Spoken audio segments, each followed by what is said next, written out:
बोलिए सतगुरु कबीर साहेब की, लहर तारा धाम की, काशी कबीरशौरा धाम की, मगहर धाम की, आचार्य श्री विचार साहेब की, आचार्य श्री महान साहेब की, संत समाज की, भक्त समाज की, अपने अपने गुरु साहेब की, अपने अपने माता पिता की साहेब बंदगी, साहेब बंदगी, साहेब। सतगुरु कबीर साहब से किसी ने पूछा, या उससे पहले वो व्यक्ति सभी धर्मों के अनुसार पूजा पद्धति किया, सभी चारों धामों में घूमा, गंगा में नहाया, जैसे जैसे परंपराओं में उसने पूजा पाठ लोगों को बताए, लोगों ने उनको बताए, सभी परंपराओं में गए, लेकिन उसको उस परम तत्व की प्राप्ति नहीं हुई। तो किसी ने कहा, भाई आपके जो मन में जिज्ञासा चल रही है, इसका आंसर वो कबीर साहब ही दे सकते हैं, क्योंकि वो व्यक्ति पूरे संसार में भगवान को खोजने की कोशिश कर रहा था। पानी में ढूंढ रहा था, पत्थर में ढूंढ रहा था, पर्वत में ढूंढ रहा था, चारों धामों में ढूंढ रहा था, लेकिन उसको भगवान की प्राप्ति नहीं हुई। उसने आप ही अपना समय काफ़ी व्यतीत कर दिया, उस चीज़ से उसको निराश भी हो। उसने काफ़ी सारे शास्त्र भी पढ़े, लेकिन फिर भी उसको आत्मबोध नहीं हुआ। तो सतगुरु कबीर साहब के पास गया, तो सतगुरु कबीर साहब ने उनसे पूछा, भाई तेने अपने जीवन में क्या क्या कार्य किया? तो उसने अनुसार सभी अपनी कार्यशैली बताई। तो कबीर साहब ने कहा, भाई तूने अपना सभी परंपरा के अनुसार पूजा पद्धति की, तेरा धाम गया, लेकिन अपने मन को निर्मल नहीं किया। तो उसी को सतगुरु कबीर साहब वाणी के माध्यम से समझाते हैं, ये मन निर्मल भया जैसे गंगा नीर, पाछे पाछे हरि फिरे कहत कबीर कबीर। क्योंकि सतगुरु कबीर साहब कहते हैं कि आपने अपने मन को निर्मल नहीं करा, विकारों से मुक्त नहीं करा, तो उस तत्व की कैसे प्राप्ति होएगी? जैसे गंगा का नीर, जैसे हिंदू रीति रिवाज में गंगा के जल को बहुत पवित्र मानते हैं, उसके अंदर मुर्दे भी डालते हैं, पशु भी रहते हैं, और पशु उसमें उनका कुछ जीव जंतु ऐसे उनका जन्म उसी में होता है, उसी में मर जाते हैं। वो बड़े बड़े शहरों के उसके गंदे पानी भी उसके अंदर आ रहे हैं, लेकिन फिर भी लोगों की आस्था है कि हम गंगा जी में नहाएंगे तो हमारा पाप धुल जाएंगे, ऐसी लोगों की मान्यता है। तो सद्गुरु कहते हैं कि ये व्यवहार की दृष्टि से ठीक है, लेकिन ज्ञान तत्व से ठीक नहीं है। खाली गंगा नहाने से ही आप आदमी के पाप धुल जाएं, तो फिर उसे पूजा पाठ करने की, भजन भक्ति करने की क्या जरूरत है? तो कबीर साहब समझाते हैं, भाई जैसे आप गंगा के जल को पवित्र मानते हो, उसमें अनेकों गंदी चीज़ें बह रही हैं, लेकिन फिर भी आप उसको पवित्र मानते हो, अपने घर लाते हो, पूजा पाठ में यूज करते हो, और कुछ लोग तो मरते समय भी उसके मुंह में डालते हैं। तो ऐसे ही अगर हम भी उस गंगा के जल के तरह अपने मन को निर्मल कर लें, शांत कर लें, जैसे गंगा के जल में जो भी चीज़ डालते फिर भी हम उसको पवित्र मानते हैं, उसकी बुराइयों को हम नहीं देखते, लेकिन गंगा के जल की अच्छाइयों को देखते हैं। ऐसे ही हम भी हर किसी की अच्छाइयों को देखेंगे, उसकी बुराइयों को नहीं देखेंगे, तो धीरे धीरे धीरे धीरे हमारा मन भी शांत हो जाएगा, वो मन पवित्र हो जाएगा। जैसे गंगा नीर, उस जल के तरह हमारा मन भी धीरे धीरे पवित्र हो जाएगा। लेकिन पवित्र मन क्यों नहीं होता कि हम दूसरे की अच्छाइयों को नहीं पकड़ पाते, दूसरों की बुराइयों को पकड़ लेते हैं। जैसे एक आम आदमी है जो जाता है गंगा में, बुराइयों को नहीं देखता, केवल गंगा के जल को देखता, पवित्रता को देखता, उस जल को पीता है, आचमन करता है, घर लाता है। ऐसे ही अगर हम भी, जो संसारिक जीव है, उसको भगवान का पता नहीं, भक्ति का पता नहीं, लेकिन एक चेतना है कि गंगा का जल शुद्ध है, अगर वही चेतना हमारे अंदर आ गई, हम किसी की बुराइयों को नहीं देखेंगे, केवल अच्छाइयों को ही देखेंगे, तो हमारे अंदर भी वो पवित्रता उत्पन्न हो जाएगी। जैसे गंगा का नीर पाछे पाछे हरि फिरै, कहत कबीर कबीर, कि जब हमारा मन शुद्ध हो जाएगा तो जो हम भगवान को बाहर ढूंढ रहे हैं, संसार में ढूंढ रहे हैं, कोई पर्वत में ढूंढ रहा है, कोई पानी में ढूंढ रहा है, कोई मंदिर में ढूंढ रहा है, कोई मस्जिद में ढूंढ रहा है, कोई गुरुद्वारे में ढूंढ रहा है, कोई गिरजाघर में ढूंढ रहा है, तो उसको नहीं मिलेगा जब तक व्यक्ति अपने मन को निर्मल नहीं करेगा। कहत कबीर कबीर, सदगुरु कहते हैं कि ये मैं बात सुनी सुनाई या पढ़ी पढ़ाई या ग्रंथों की बात नहीं कह रहा, ये मेरा अनुभव है। कहत कबीर कबीर, क्योंकि उन्होंने उस चीज़ को देखा, उस चीज़ को समझा। कहत कबीर कबीर 2 बार उन्होंने कहा, क्योंकि हमारे अंदर कैसे कर्म कर सकते हम, वो जब कर्म के वीर बनेंगे तो हम कबीर तत्व को प्राप्त कर सकते हैं। जब हम कर्म नहीं करेंगे, भक्ति का, सेवा का, करुणा का, प्रेम का, दया का, ध्यान का, सुमरन का, तो कर्म के वीर कैसे बनेंगे? जो व्यक्ति संघर्ष करने से पहले ही हथियार डाल दे, तो व्यक्ति कभी युद्ध जीत सकता है? वो कोई व्यक्ति मान ले भगवान की प्राप्ति नहीं होती है, ये खाली अंधविश्वास है, ऐसा नहीं है। वो पावर ऊर्जा हमारे अंदर है जिसको सद्गुरु कहते हैं। अगर जो व्यक्ति कहता कि भगवान या सद्गुरु नहीं है, वो गलत कहता है। वो पावर ऊर्जा हमारे अंदर है। वो कबीर साहब बाहर ढूंढने की बात नहीं कर रहे, अपने पीछे घुमाने की बात करते हैं। लोग भगवान को ढूंढने की बात करते हैं, कबीर साहब अपने पीछे घुमाने की बात करते हैं। अगर इस वाणी के माध्यम से हम चलते हैं, मन को पवित्र कर लेते हैं, तो वो हरि तत्व, ईश्वर तत्व, गुरु तत्व हमारे पीछे पीछे रक्षा के लिए आएगा। कैसे आएगा? जब वो लेवल आता है तो हमारी मानसिक संतुलन परिवर्तन हो जाता है, आँखों से देखना का परिवर्तन हो जाता है। जिन आँखों से हम बुरी चीज़ देखते, उस चीज़ से फिर हम मुख मोड़ लेते हैं। जिस कानों से बुरी चीज़ सुनते हैं, उस कानों को हम बंद कर लेते हैं। जिस मन से बुरी चीज़ों को सोचते हैं, उस मन को हम बंद कर देते हैं। तो उस समय हम अच्छाई के विचार, अच्छी चीज़ें देखना चाहते हैं, अच्छी चीज़ें सुनना चाहते हैं और अच्छी चीज़ें बोलना चाहते हैं। जब ऐसा करते हैं, हमारा मन बिल्कुल पवित्र हो जाता है, तो उस परिस्थिति में आदमी के अंदर एनर्जी प्रकट होने लगती है, जिसको पावर ऊर्जा कहते हैं। वो पावर ऊर्जा है आदमी के अंदर। अगर ध्यान साधना में जाएगा तो अपनी बॉडी की उस भक्ति की संतुलन शक्ति से अपनी बॉडी को भी सुहा कर सकता है। जैसे आज भी संसार में बहुत सारे संत हुए हैं, भक्त हुए हैं, जिन्होंने उस साधना के माध्यम से दूसरे की मन की बात को जान लिया और उन्होंने अपने शरीर छूटने की तिथि भी बता दी।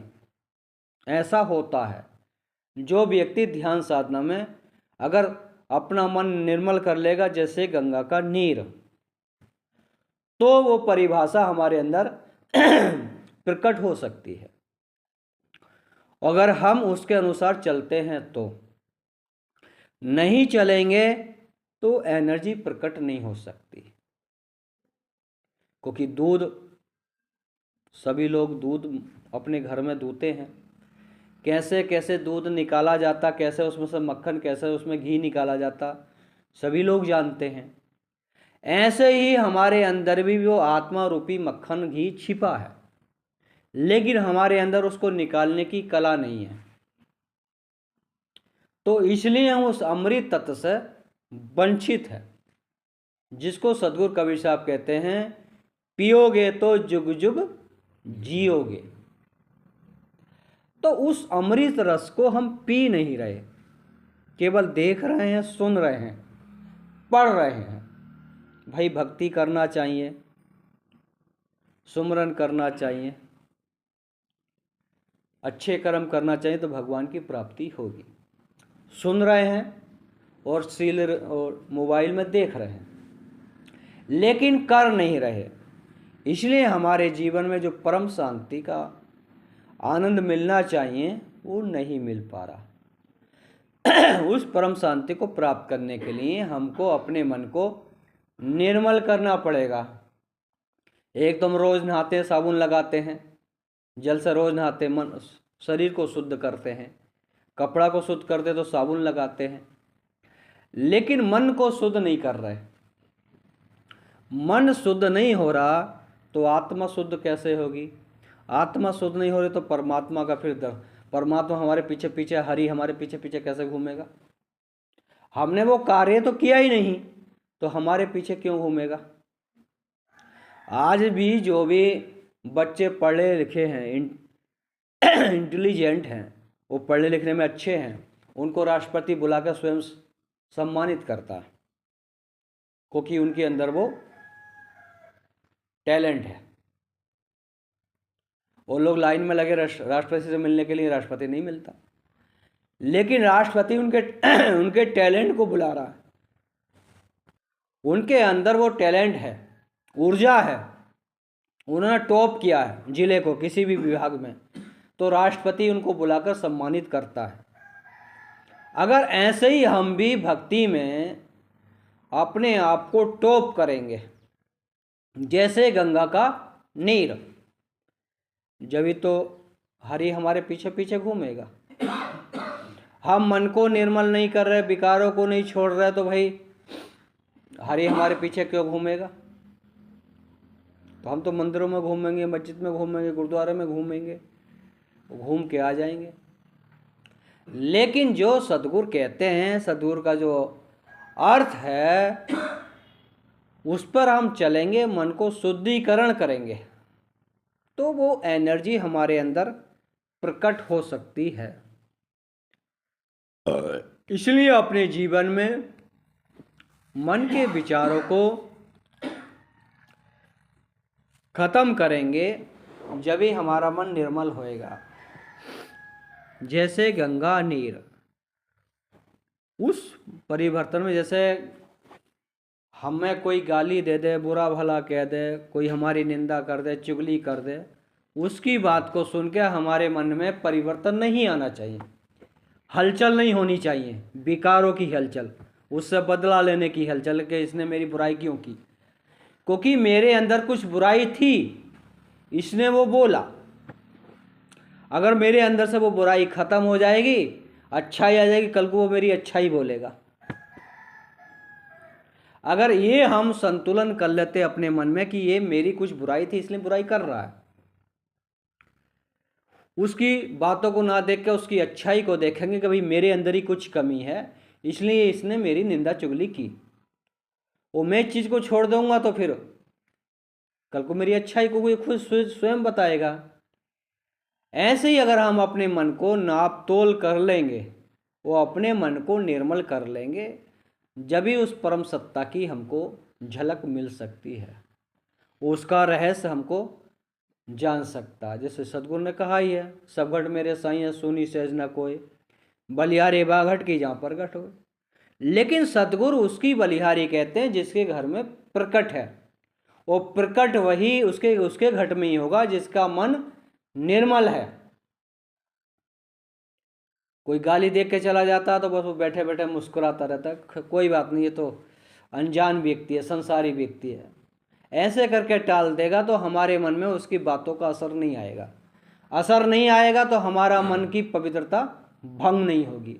वो पवित्रता भंग नहीं होगी तो हमारा अहंकार पैदा नहीं होगा। अहंकार पैदा नहीं होगा तो ईर्ष्या पैदा नहीं होगी। ईर्ष्या पैदा नहीं होगी तो हमारे सभी विकार धीरे धीरे खत्म हो जाएंगे। और जहाँ हमने उसकी बात को पकड़ लिया तो अहंकार खड़ा होगा, ईर्ष्या खड़ा होगी, बदले की भावना खड़ी हो जाएगी, लड़ाई झगड़े हो जाएंगे, जो हमने भक्ति की वो सब नष्ट हो जाएगी। इसलिए मन की बारीकियों को पकड़ेंगे तो धीरे धीरे मन पकड़ में आ जाएगा। और मन की बारीकियों को नहीं पकड़ेंगे तो हमारे हाथ में मन नहीं आ सकता। जिसको सद्गुरु कहते हैं मन के मते न चालिए, मन है पक्का दूत, ले दरिया में जाएगा प्राण जाएंगे छूट। तो सद्गुरु कहते हैं कि मन के मते न चालिए, मन के मते मत चलिए, ये आपको बुरी आदतों में ले जाएगा। कैसे ले जाएगा? कोई व्यक्ति किसी बुरे काम के लिए जा रहा है और हमारे मन में लालच आया तो वहाँ हम भी उसके साथ हो जाते हैं, लेकिन वहाँ आत्मा रोक रही है कि ये कार्य मत कर, ये कार्य करेगा तो तेरा बुरा होएगा। लेकिन उस समय हम आत्मा की और परमात्मा की आवाज़ को दबा देते हैं। तो उसी को सद्गुरु कहते हैं कि मन के मते ना चालिए, मन है पक्का दूत। दूत माने काल का एजेंट। तो उसके मते चलेंगे तो वो हमको एक दिन डुबो देगा। काय की नदी में? विकारों की नदी में। वो प्राण जाएंगे छूट। विकारों की नदी में डूब जाएंगे, समय पूरा हो जाएगा, शरीर से आत्मा निकल जाएगी, बस कहानी खत्म। कोई जला देगा, कोई दफना देगा, कोई फूंक देगा। तो इसलिए अपने मन की बारीकियों को पकड़ना जरूरी है। मन के मते मत चलिए, आत्मा की आवाज़ सुनने की कोशिश करेंगे तो धीरे धीरे हमारे विकार पकड़ में हम पकड़ सकते हैं। आत्मा की आवाज़ नहीं सुनेंगे, खाली मन की आवाज़ सुनते रहेंगे तो हम अपने मन को कभी नहीं पकड़ सकते। मन को पकड़ने के लिए जो पीछे से आवाज़ आती है, जो कोई बुरा काम करने के लिए चलते हैं, पहली आवाज़ काल की आती है, दूसरी आवाज़ दयाल की आती है। दूसरी आवाज़ को हम महसूस करने लगे, वो उसके अनुसार चलने लगे तो हम मन को पकड़ सकते हैं। मन को पकड़ ले तो मन को हम गुलाम बना सकते हैं, उसको कैद में डाल सकते हैं कि तेरा अब यहाँ काम नहीं तो जेल में जा। तो इसलिए अपने जीवन में मन को निर्मल करिए, अच्छे विचारों को ग्रहण कीजिए, जब भी हम उस गंगा के जल के तरह पवित्र हो सकते हैं। वो पवित्र मन ही को ही तीर्थ धाम कहा जाता है। चलते फिरते तीर्थ जो होते हैं, सच्चे संत सच्चे भगत होते हैं, उनको जो कहते हैं चलते फिरत तीर्थ। जो सच्चे होते हैं, भक्त होते हैं, संत होते हैं, उनका मन होता अच्छा होता है, सबको बारे में बुरी आदतों को छुड़ाते हैं, अच्छी बातों को उसको कहते हैं इनको ग्रहण करो।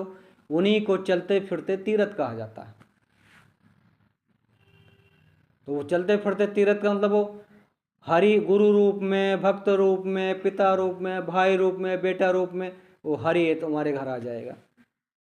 कि जैसे किसी घर किसी बच्चे ने जन्म लिया कि इस बच्चे का तो भाग बहुत धनी है, इसके जन्म लेते हमारे घर में सुख शांति आ गई, धन आ गया, संपत्ति आ गई। तो ऐसा होता है, लेकिन उन बातों को महसूस करेंगे तो वो जब ही होता है जब हम उस परम सत्ता को, अपने मन को शांत कर लेंगे, जब भी वो परम सत्ता महसूस होने लगती है।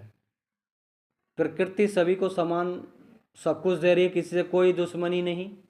लेकिन जो अज्ञानी व्यक्ति हैं वो दोष भावना समझते हैं, जो ज्ञानी व्यक्ति सबको समान समझते हैं। इसलिए अपने जीवन में समानता का व्यवहार कीजिए, सत्य को जानने की कोशिश कीजिए, मन को अपने पवित्र कीजिए, जब ही हमारा जीवन सफल हो जाएगा। सद्गुरु कबीर साहब का यही कहना है, बस अपने मन को निर्मल करो, विकारों से मुक्त करो, परमात्मा आपके सामने खड़ा, आपके पीछे खड़ा है। बोली सतगुरु कबीर साहेब की, लहर तारा धाम की, काशी कबीरश्वरा धाम की, मगहर धाम की, आचार्य श्री विचार साहेब के, संत समाज के, भक्त समाज के, अपने अपने गुरु साहेब के, साहेब बंदगी साहेब बंदगी साहेब।